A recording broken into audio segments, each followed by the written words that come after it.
the Supreme Court has ruled that a Louisiana abortion law is unconstitutional and needs to be abolished. The law required that abortion doctors have admitting rights to nearby hospitals.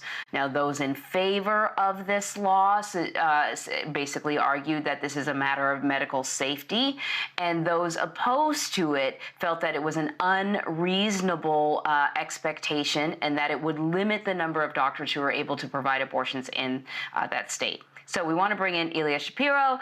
Ilya, you are with the Robert A. Levy Center for Constitutional, and my eyes are all over the place, so excuse me, for Constitutional Studies. There you go. All right, so Ilya, give us the basics. How did the Supreme Court decide? What's the split? And what were sort of the arguments on either side?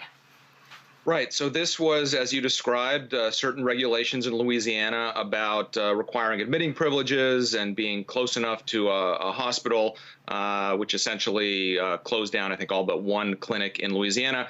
The majority, meaning the four more liberal justices, had a detailed 40-page opinion about how these regulations deny access to abortion and violate that constitutional right. John Roberts, the Chief Justice, joined only in the judgment.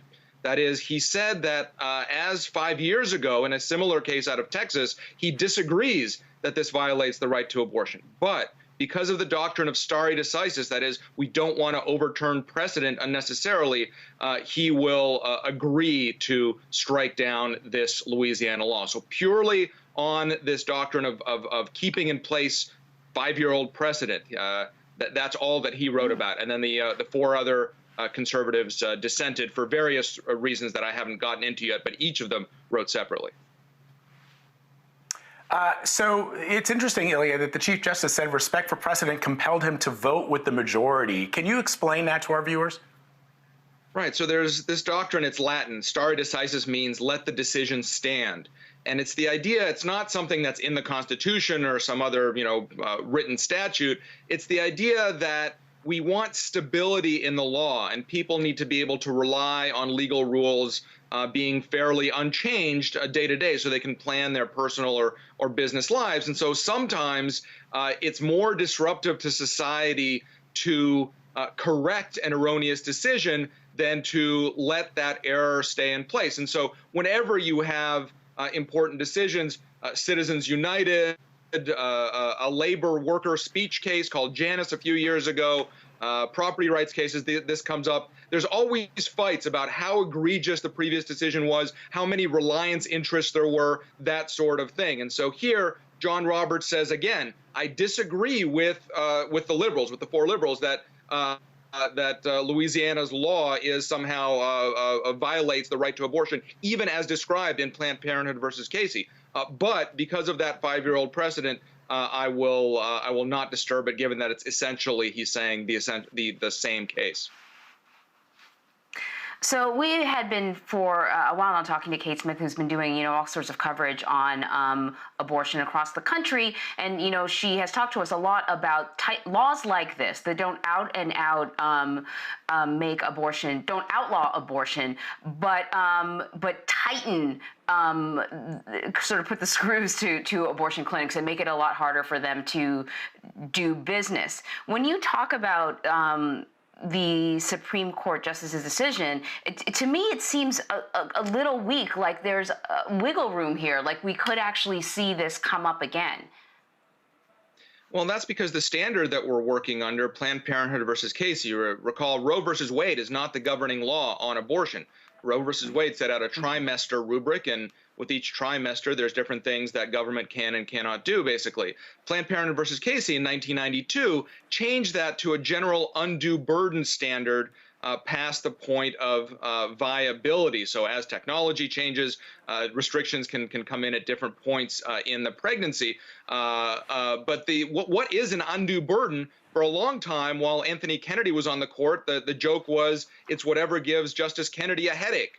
And really, it's hard. It's not a clear rule of law, and it's very subjective about what constitutes a so-called undue burden on the right to abortion. So even without overturning Planned Parenthood versus Casey or Roe v. Wade, there is wiggle room for justices to decide, well, this kind of restriction is not an undue burden. It's just, a normal restriction. In this case, Texas argued, or Louisiana argued, as Texas did 5 years ago, that this was for the health and safety of the patients and the child. That if you don't have a hospital close enough or a physician performing the abortion with admitting privileges, that is too dangerous. And so, just like you can regulate clinics, abortion clinics in all sorts of ways, this is another one of these health and safety regulations. Now, the majority today, like it did 5 years ago, disagreed with that. But interestingly, Chief Justice Roberts was in dissent 5 years ago, and here, at least in the ultimate judgment, he's with the majority in striking down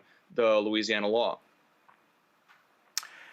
Ilya, I know it's hard to sort of put this in context in terms of political ideology and leanings, but now Justice Roberts has sided with the more liberal justices on the court in 3 recent cases, including this one. You had the LGBTQ decision, and so I wonder, I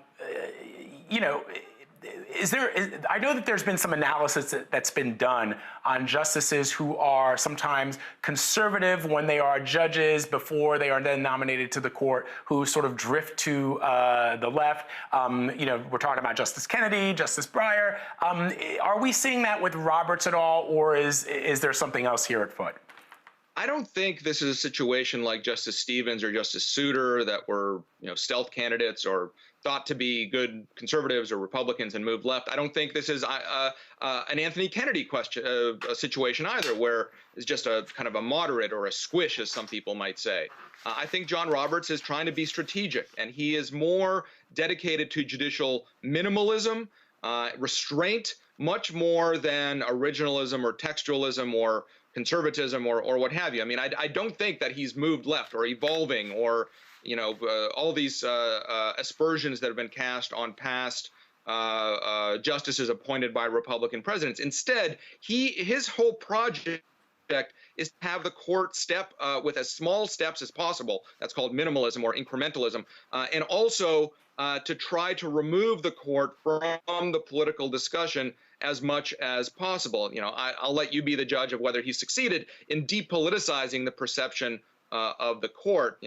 My personal view is that when you take these non-legal considerations into account, you're only hurting the perception or the legitimacy of the court. We can agree or disagree on somebody's interpretive theory, but if you're playing strategy, you're kind of as in some cases, both the left and the right have called this being a junior varsity politician on the bench.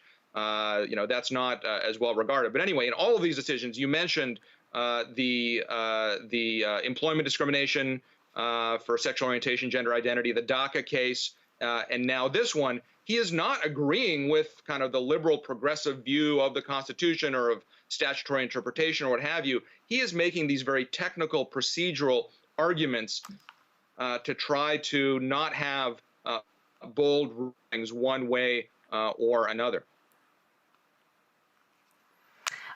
Ilya Shapiro, always great talking to you. I feel really lucky that we can kind of grab you at a moment's notice and you can give us all this insight. So thank you so much. Well, it's easier when everyone has their home TV studio ready to go.